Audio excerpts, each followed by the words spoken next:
Good morning, good afternoon, good evening, wherever you may be. This is Firoz Manji from Daraja Press. Welcome to Organizing in the Time of COVID. Today, we're going to tackle a topic which I think I certainly have had lots of difficulty trying to grasp an understanding of what prevents people getting access to a vaccine. If you remember, when the polio vaccine was first discovered, the originator completely refused to patent it. And so this belongs to the public, belongs to the world, it belongs to people. And we've had a very different situation happening with the COVID vaccine. The Oxford declaration that their vaccine would be available for everyone for free or at very, very low cost. I mean, they just lied to everyone, and effectively they've privatized the whole thing. And this is something that, access to health technologies, vaccines, medicines, diagnoses, etc., even PPE, depends on the ability for local production, local distribution. And it's a sort of nationalism and protectionism that we've seen in the global north that has implied a sustained struggle to get sufficient access to meet population needs. And certainly one of the great barriers to this has been what is referred to as TRIPS, the TRIPS agreement under the World Trade Organization. I'm going to be speaking to two experts on this who can help us understand more about the implications of WHO TRIPS.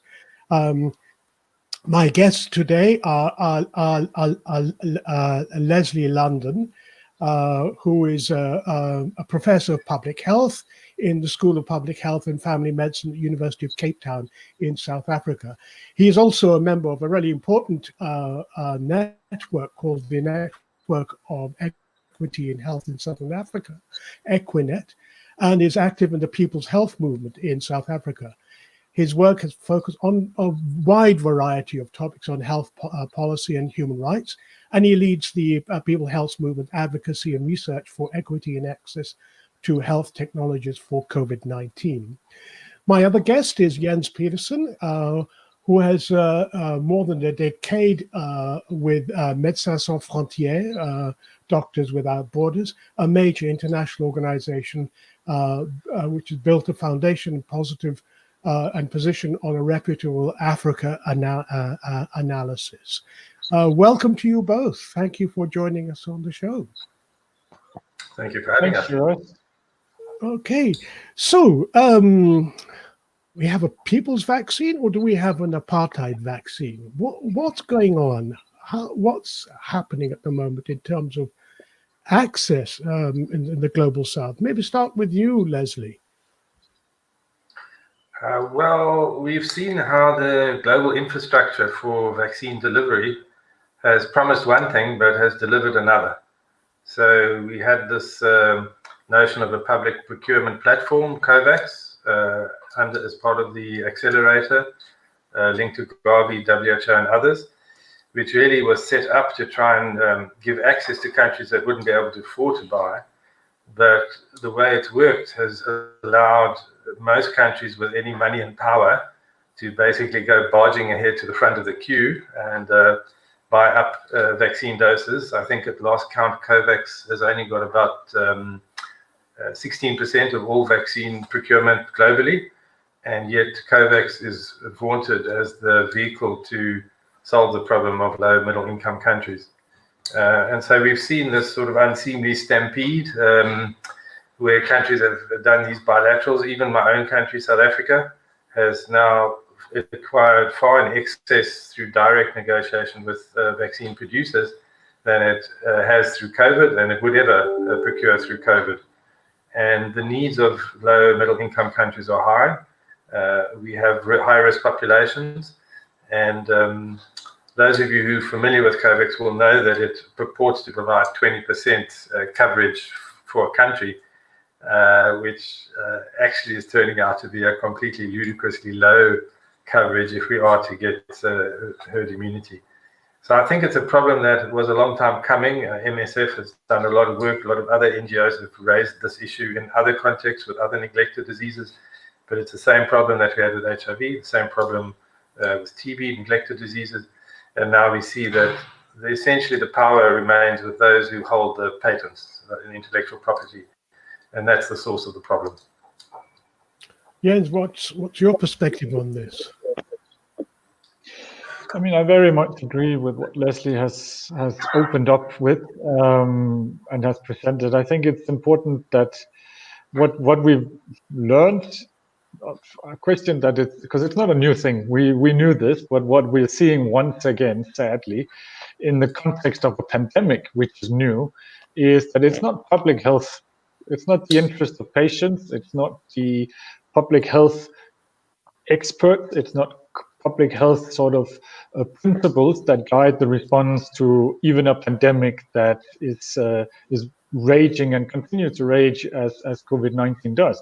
It is, as Leslie said, it's the patent holders who manufactures the in this case the vaccines. In other cases, it's drugs or others, and then it's the ones who can afford to buy those products, and in this case, vaccines.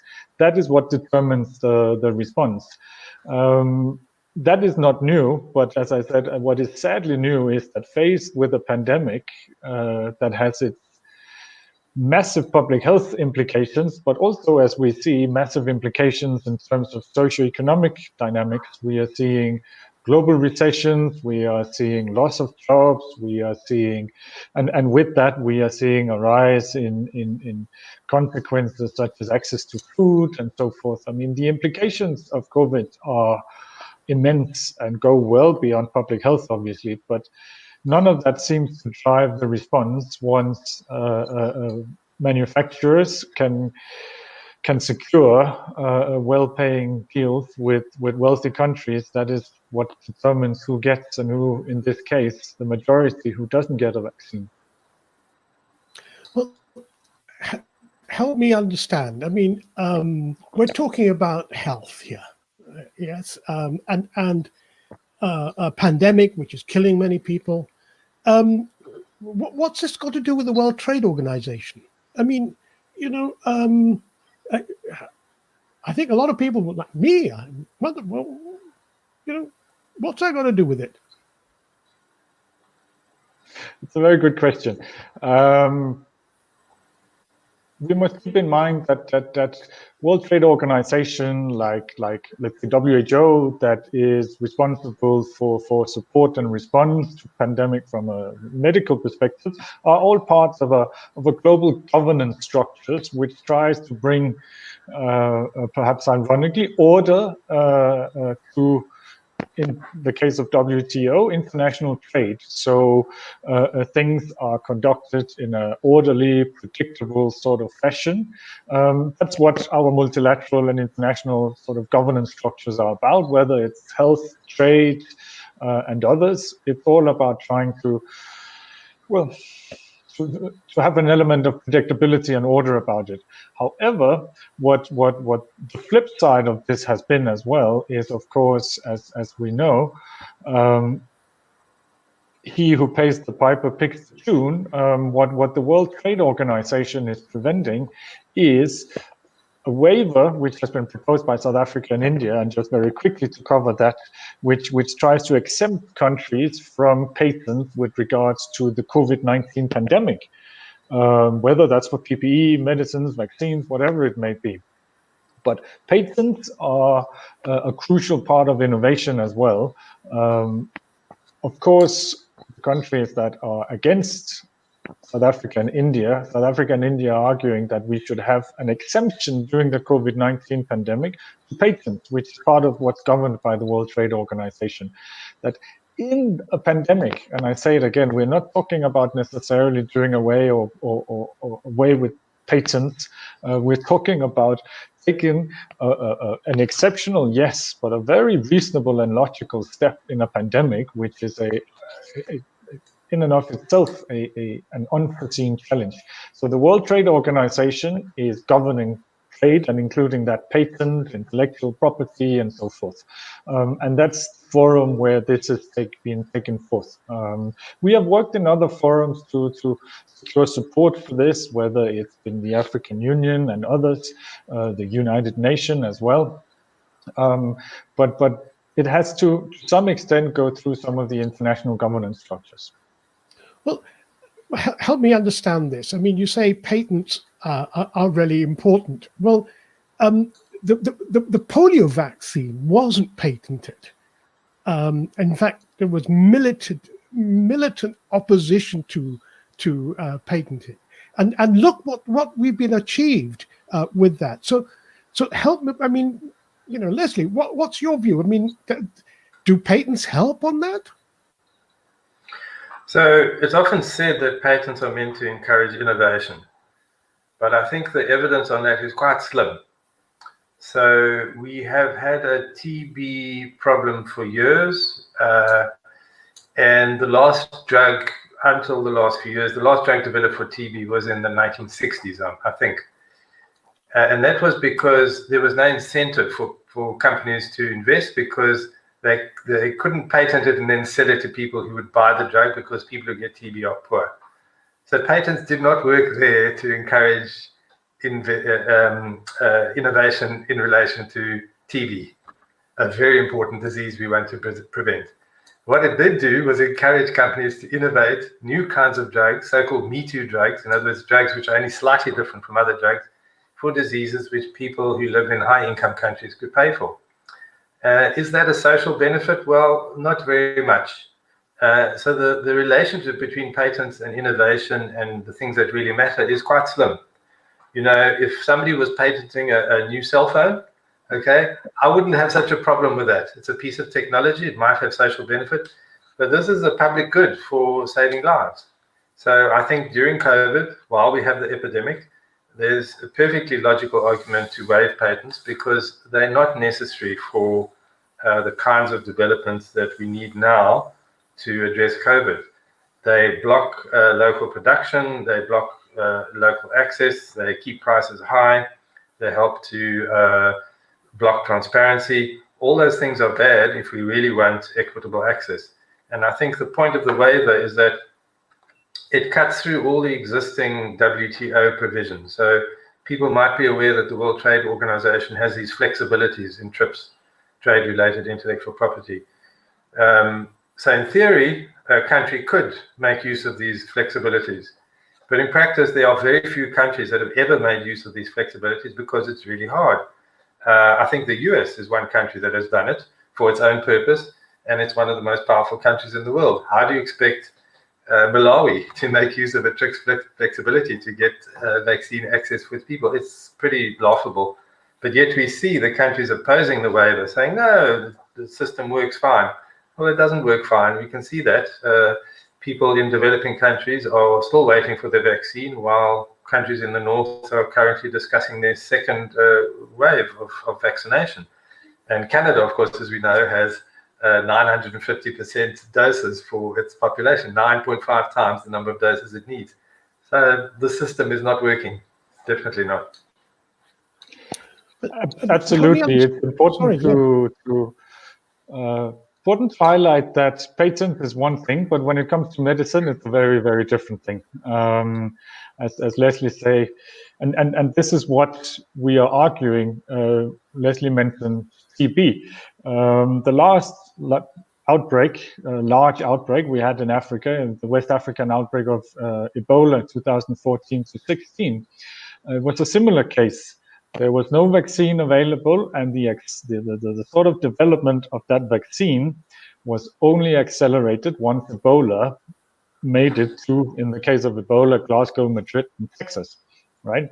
So the reality is that when it comes to health, when it comes to medicines, whether it's drugs or vaccines, patents are really not helpful. They prevent that the ones that actually need a particular drug gets it, or it gets developed most of the time. And once the drug is developed, what it also does is that it prevents a lot of people from actually being able to afford these drugs. But help me understand. South Africa is one of the richest countries in Africa. What's stopping you saying, yeah, we're going to develop it and make it available for free? I mean, by the WTO. I mean, why isn't that possible? So if South Africa were to, undertake its own production, it would need the information in order to develop the vaccine, and that information is kept secret because it's patented. The companies don't divulge it. There's a call on them to voluntarily release that information in something called the COVID Technology Access Pool, which was also a WHO-linked multilateral structure. Not one pharmaceutical company has released information voluntarily. So if you had to get the information and you had to produce such drugs, you would be liable to quite severe sanction by the World Trade Organization, and countries have been sanctioned by WTO through its processes, which are hardly themselves very transparent. So you would suffer substantial financial liability as a country, and you would probably also suffer politically, because, for instance, the US uses that muscle to basically intimidate countries from veering away from WTO rules, and the threat of US economic power is probably even more important than a financial sanction through WTO. So the rules are quite tough, and basically if you join WTO, you have to amend your domestic legislation to meet what WTO says about patents, and that's the problem. So effectively, we still have a sort of colonial situation where the imperial North dominates and sets the rules. But help me if I've got this wrong. Isn't it true that all of these vaccines have been produced under conditions in which there has been public input, financial and otherwise? In other words, these are not private products. They are social products. They're a product of labor and intellectual abilities, which are from the public domain. Now, help me understand, if that is the case, what's preventing it being distributed? What's preventing that? Are there not scientists around that we know who could develop necessary ways of dealing? Because maybe I'm wrong, but are these not public goods? It's a very, very valid point, and it's one of the great ironies in development of these vaccines, but also a lot of other vaccines or drugs in general, is that some of the initial and basic research that further down the line may lead to the development and the innovation of a particular drug is in many places take place in public institutions such as universities and research institutions. With particular focus on the COVID-19 vaccines, it is, you're absolutely right, a lot of funding from government have gone into developing these vaccines. I mean, which has been absolutely necessary and crucial in order to get to where we are today with the vaccines. The government who have paid for that are, however, happy to let that be, it seems, at least for now, and it seems unlikely to change as well, as long as they get vaccines in return and they get them before anyone else. That seems to be the order of the day. It's referred to in many places as vaccine nationalism. And we're seeing quite extreme ways and quite extreme sort of examples of that, akin to, for example, invoking laws of export bans at some point during the pandemic, in the early stages in particular, laws which were last invoked during World War II to make sure that industrial capabilities in certain countries were directed towards a particular effort. Similar measures are being put in place now. With regards to the individual scientists, it is, of course, it's a good question, and it's perhaps difficult for us or for me to respond, but they are, of course, as well bound legally, which, as Leslie said, with regards to countries, legal, financial, political ramifications of breaking WTO frameworks individuals that would be doing the same as bringing the recipe, so to say, and it's not that simple, obviously, of a vaccine, would face very strict sanctions as well. So if I can follow up. Yes. Sorry, Leslie. So, I agree with what's being said, and it's certainly the case, not only for the COVID vaccines, but for other health technologies, that it's quite a pattern that there's, initially public funding used to develop, and then it's basically sold off, or a partnership is established to develop the drug or the technology. So it's not just the case for COVID vaccines, it's for many health technologies, if not most, that there's quite a lot of public funding in there. But I don't think that's the main argument we should use to say this is a public good. It's not as if we've invested 10%, 20%, 50%, 60%, and therefore it's a public good. It's a public good because it's a health-saving technology. And that's the reason why patenting it and privatizing it and giving companies basically the exclusive control over who buys it and how much they sell it for is wrong. So it's both arguments, it's doubly bad that it's public money that's created it, but it's actually the problem that it's a public good by nature of what it is, not by nature of the fact that public money went into it. Fair enough. But let me just provoke some thinking on here, and that is the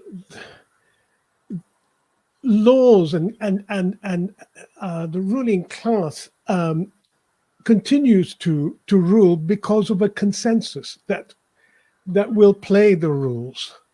What are the possibilities of us building, for example, with the People Health Movement, the possibility of saying, no, we're not going to obey your rules. We need to build up a momentum, a public outcry. I mean, so many millions of people are being killed by this. Is there not a possibility? I mean, I understand, and I want you to talk about the waiver, because that's a negotiation in a sense. But I think, the issue of not merely dealing with this in terms of policy, but in terms of power, contrasting one to the other, because so long as we always remain on, I would argue, the level of negotiating policy, we're always on the weaker side. And so what can be done? What's the possibilities for bringing about that kind of change? So I'm happy to kick off, and Jens can follow. So if we look at the HIV world, we had a moment where people's power almost changed the rules. So we didn't quite change the rules, but we certainly shook the rules up. And certainly in the HIV sphere, things turned around completely. And that was due to very strong civil society mobilization. We didn't manage to toss the WTO out. And that's where the TRIPS flexibilities and the Doha Declaration came from. And certainly the treatment access movement was a landmark for civil society organization. We didn't achieve the same for sort of health system strengthening, for the kinds of things we need for a more sustainable system. And, ultimately we're living in a highly unequal society. And, the original Declaration of Primary Healthcare and Alma Ata spoke about a fundamental change in the economic system as what was needed for health. And we're still at that point. We have a much more unequal society now. And, COVID has arisen partly, I think, because not only of inequality, but, the way we treat the environment and resources in the environment and how that works.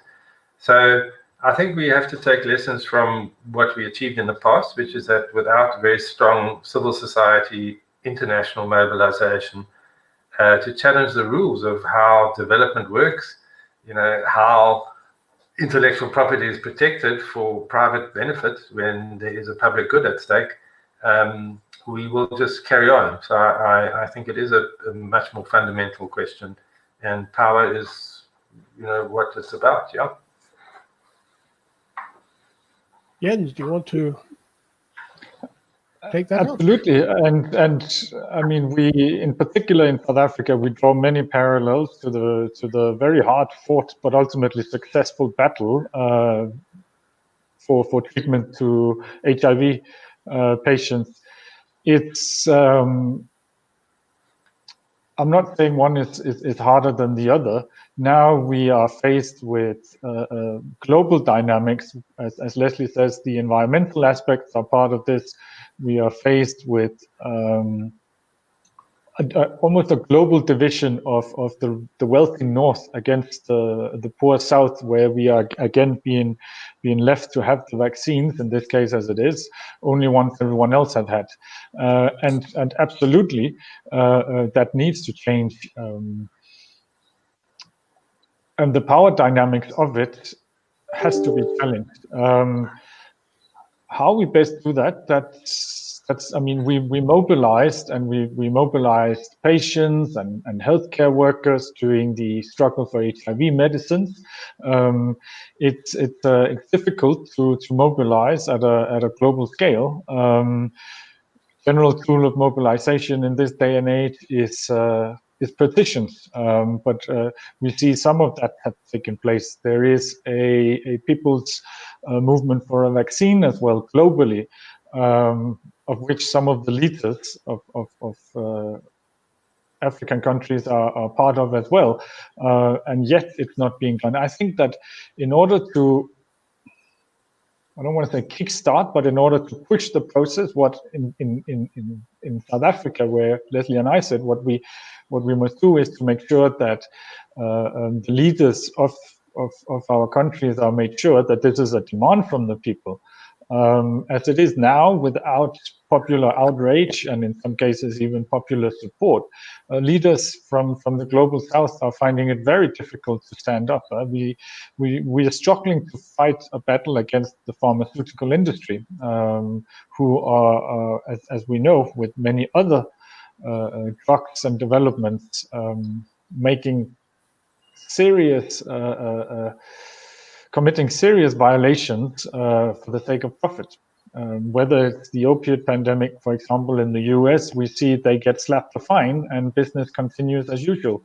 And in a pandemic, global pandemic, we are struggling very much to get that global dynamic challenged, or reversed, let alone even challenged. Both of you raised the history of HIV. And one of the things that really struck me during the rise of the public understanding of HIV was the agency of those who were affected.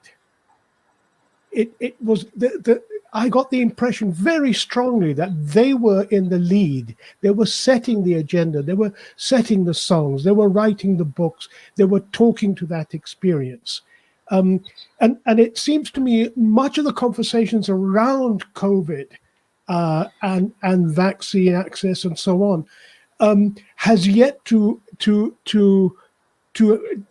demonstrate the same agency, because without agency, people are rendered victims. I don't know what you think of that. I mean, there is something fundamentally challenging when we're talking about COVID and a vaccine. Challenging about COVID because still the majority of people who get COVID have, thankfully, a relatively mild disease process. So it's difficult to mobilize, and it's difficult to instigate that agency. Furthermore, it's also difficult to sort of, and it's at the crux of this pandemic and the response to it, whether it's vaccines, lies the challenges of human behavior. That comes to mobilization as well, because mobilizing for something which is related to a vaccine, inoculating yourself to prevent that you get a disease, is very, very different to mobilize among patients who are feeling and living the everyday of a dreadful disease, who don't have access to the treatment. And when we see families and friends around us passing. With COVID, it's different. Sadly so. Well, I would say there's one thing we can learn, though, that the agency during HIV and the treatment access movement was consciously built. So organizations such as the Treatment Action Campaign, they didn't just mobilize activists on the basis of having HIV, they mobilized them on the basis of knowledge, which translated into power. So most activists who were part of TAC understood everything about CD4 count testing and what it meant, the different kinds of drugs. And that was through a conscious process. So I think that is a challenge for civil society to basically educate activists for asserting power. And you can only do that, if you are properly informed and you have the information, you know what the problem is, you know who your enemy is. And that is about organizing. And I guess that is what the theme of this series is about. And so we could learn something there and be more precise in how we take this up.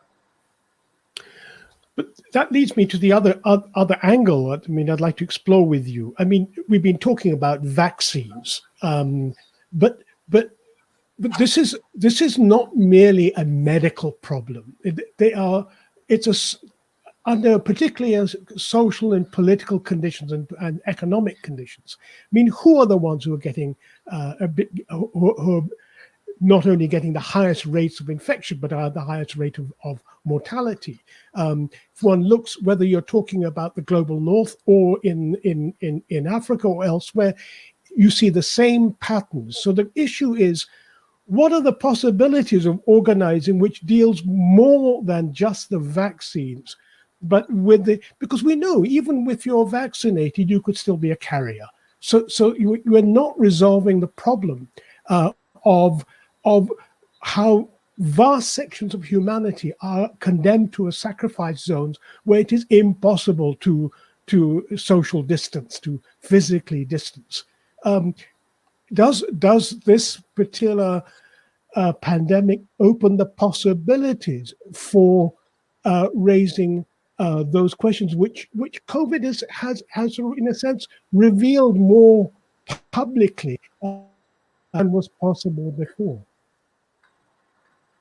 Well, I'd say yes and no. So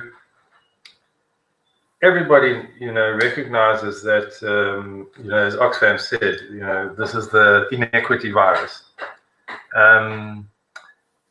Some people will recognize it and do something about it, and others won't, and usually it's distributed by who has access or control over resources and in society.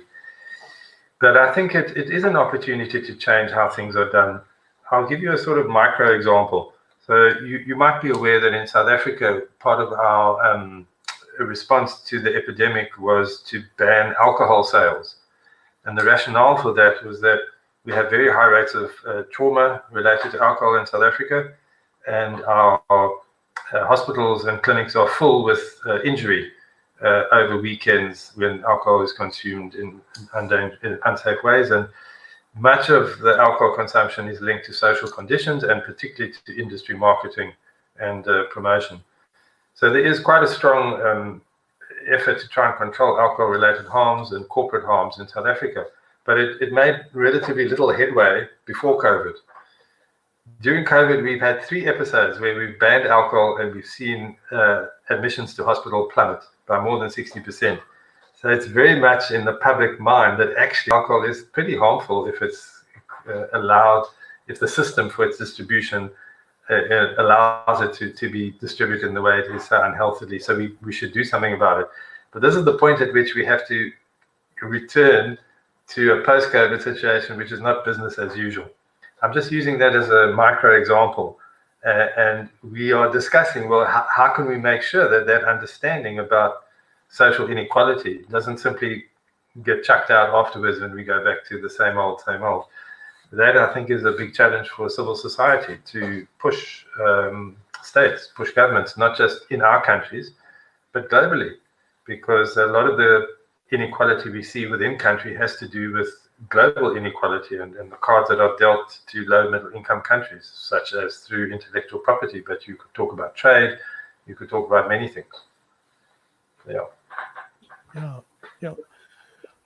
Let's take the conversation back to this issue of waiver. What's involved in obtaining a waiver, and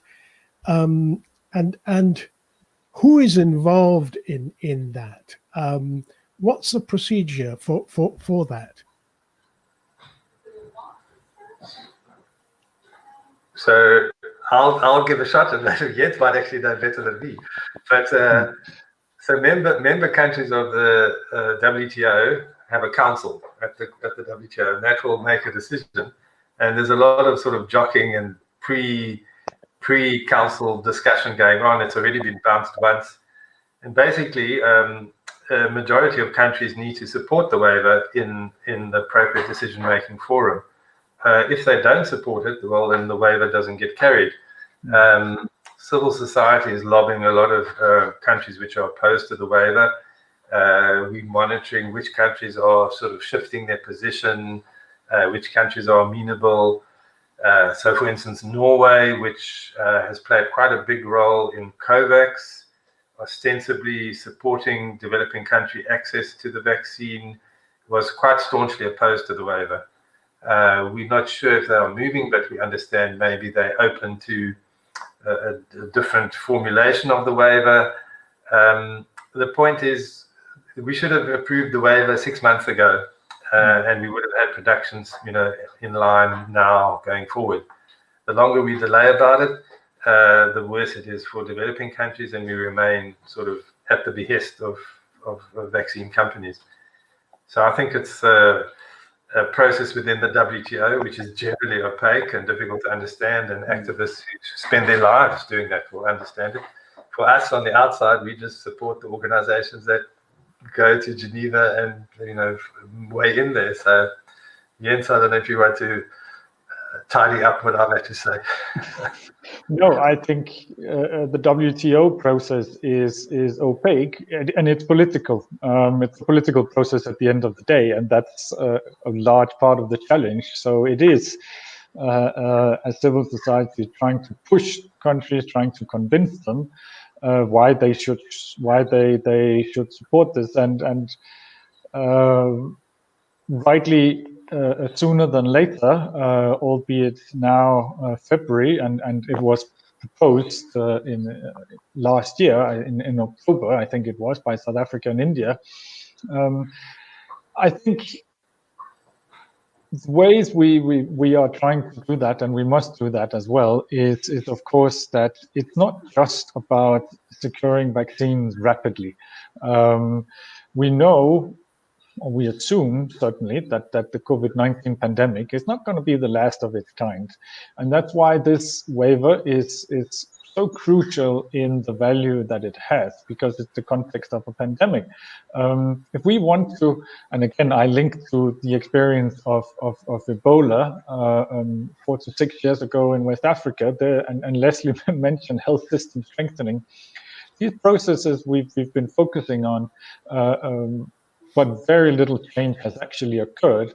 Now, if we want, and the point I want to make is that we've talked about pandemic preparedness even since Ebola. Now we're talking about it again in the midst of a pandemic. If we want to be prepared for the potentially next one, which the WTO director actually indicates that we can expect, then we must have this waiver that allows for these exceptional circumstances to take these exceptional measures. That's it. And then that may very well be part of a game changer that had ramifications to some of the issues that we were talking to a little bit earlier about inequality. Because the reality is, one, if it's not challenged, we're going to have the same situation. At the moment, we have a vaccine access strategy globally, which is premised purely on procurement. doesn't work because it's the wealthy that gets to access everything first. We're not going to have equitable access in Africa or in other developing countries until we develop them ourselves. India and China are perfect examples of that. And we must have that capacity as well in Africa in order to prevent, one, the pandemic spreading, but also the perpetual cycles of inequality that if we are not vaccinated quickly enough in developing countries, we're going to continue to face even long after the pandemic. You raise this issue of China, but China has also developed its own vaccines, and are they patented? Are there possibilities for that to be a challenge to the WTO TRIPS rules? So China has, there's a series of candidates of vaccines that are being manufactured, developed in China. Two of them are at their most advanced stage. We, and when I say we, I mean global civil society, are yet to have, and media as well, part of civil society, to have access to the data that are part of these trials. Once we have that, we can make an informed decision with regards to these vaccines. I don't expect them to be necessarily any worse, but we need the data to be able to make those decisions. Are they, if they are, proving to be as efficacious and as safe as vaccines developed elsewhere, then we must challenge those patents as well. The Indian manufactured vaccines, which are patented or done under agreement with AstraZeneca, which is manufacturing the so-called Oxford AstraZeneca vaccines, that patent must also be challenged. Or the exclusivity agreements that the Indian manufacturers have. It's ironic that India was the forebearer of compulsory licensing and taking pharmaceuticals to court, yet lacking behind in being equally progressive now that they are manufacturing the vaccines themselves. But the bottom line is, if the vaccines are efficacious and safe, no matter where they are from, they must be made available. All right. Do you want to comment on that at all, Leslie? Well, there's nothing forcing a country to have a patent. So, if China develops an effective vaccine and, they don't patent it, well, that's Jonas Salk all over again. And there's nothing forcing them to do that. All the waiver is saying is that a country can elect, if there is a patent on a vaccine, to bypass the intellectual property protections on that. So, in fact, if New Zealand or some high-income country wants to enforce its patent laws, well, give or take inequality within New Zealand, who knows? Maybe it's not an appropriate decision, but it's not forcing it on countries. Whereas the waiver is simply saying you have an option that if you choose to break with the patent, you will not be prosecuted or found guilty or whatever the case of have action taken against you. And that will enable various steps which will reduce price and likely increase production in the South. Last week, I spoke with Rob Wallace, author of Big Farms Make Big Flu and Dead Epidemiologists about COVID-19. One of the issues that he has been raising is that what is upstream generating the proliferation of zoonotic viruses, that is, viruses that transmit from animal to humans.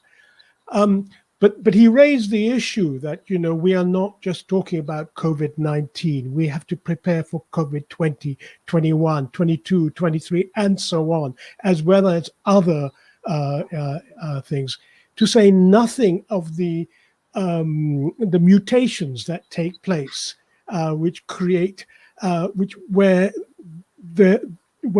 insufficient action creates the conditions for the settle down and the success for emergence of successful viruses. and mutations. What should we be doing? It seems to me that this is urgent. I mean, we've been through a whole series of particular zoonotic viruses, and now we're dealing with something which is much, much more virulent, much more spreading much faster, and we can anticipate surely new ones coming up.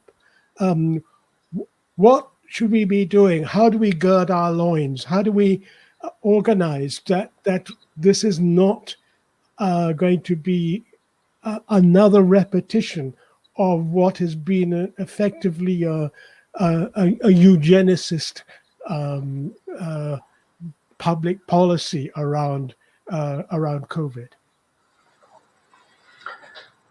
That's not an easy question to answer. We're seeing it now playing out with human health, but there are enough examples in our history to have seen it coming in agriculture. The death of bees, the monocropping in agriculture and the impact that has on ecosystems. And it's just taken its time to reach humans and whack us.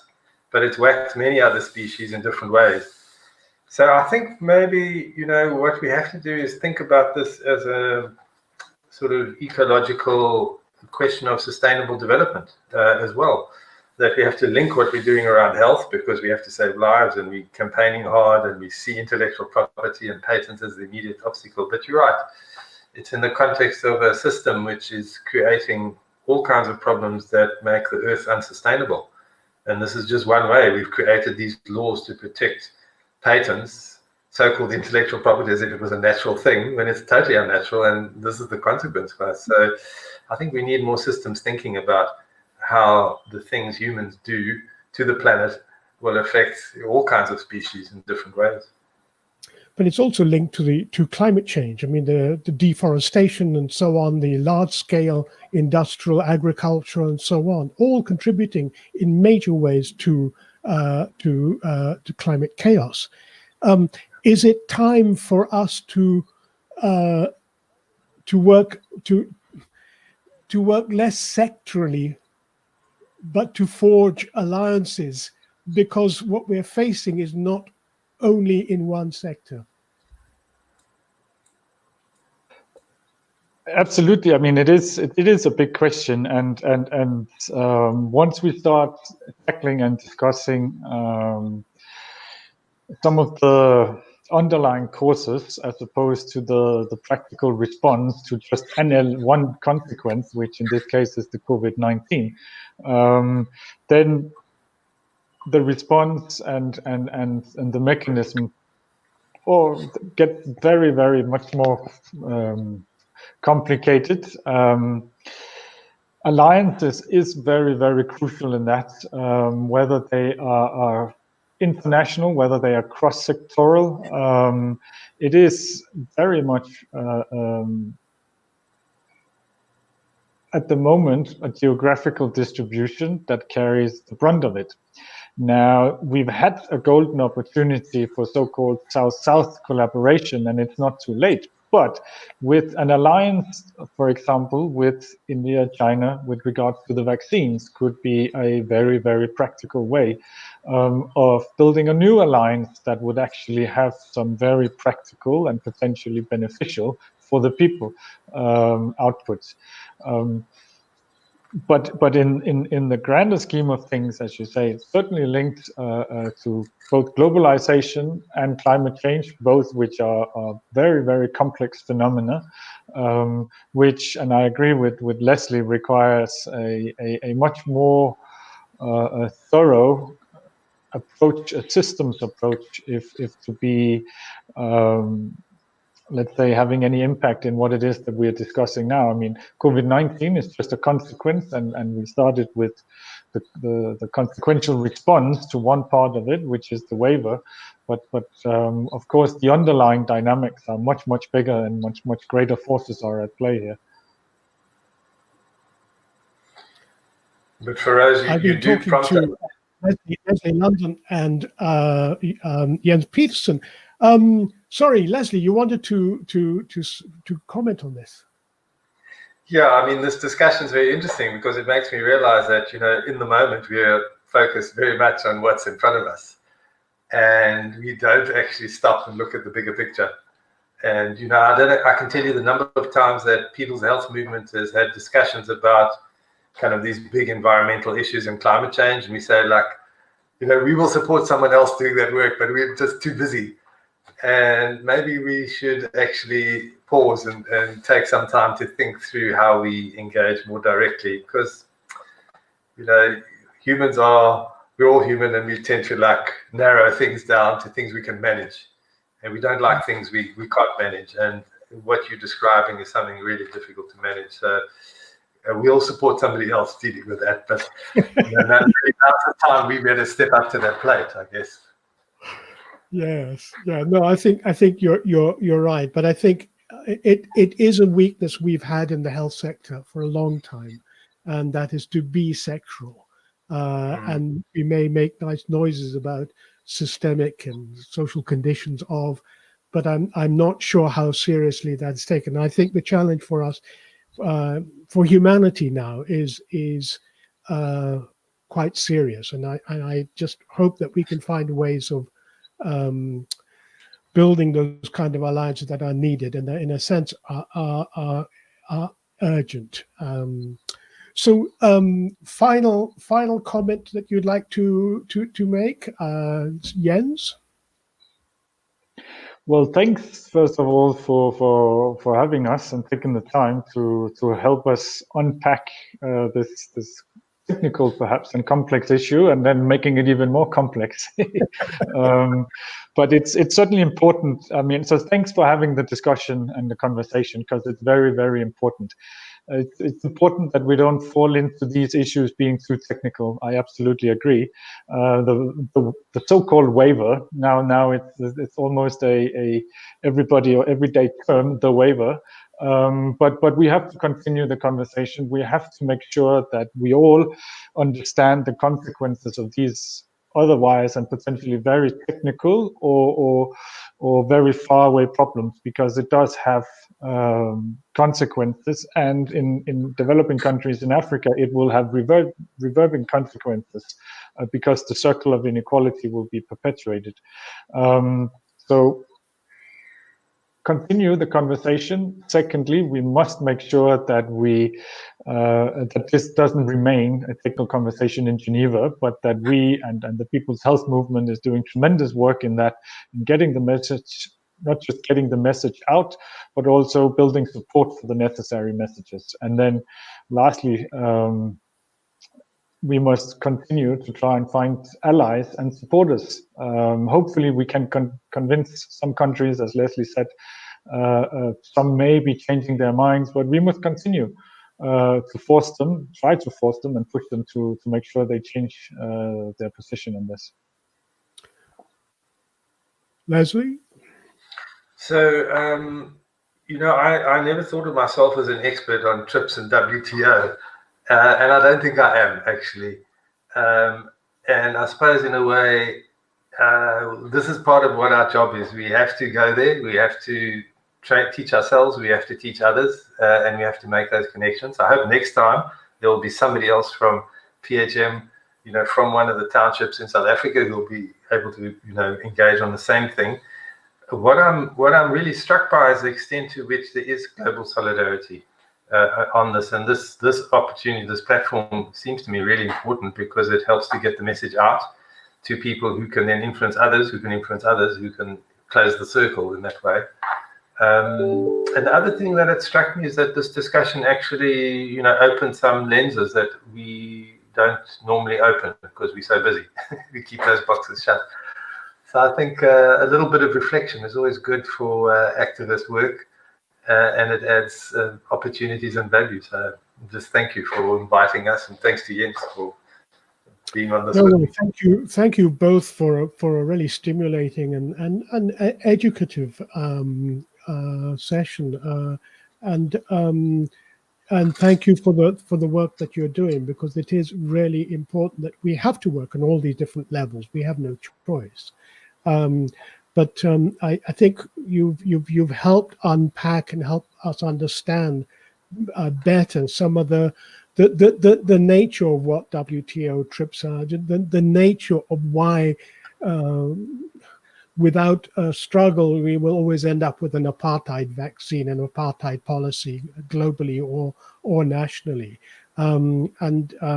So I hope this particular session will be of use in your own work. Feel free to, it'll be saved and we'll have an audio version of it as well. So feel free to use that. And just once more, thank you very much for sparing time to join us. And if you are able to introduce me to some of the people in the township, I would love to have them on the program. Sure. Okay, so go well and let me wave to the waivers. All right. Okay. Okay. Thank you. Okay.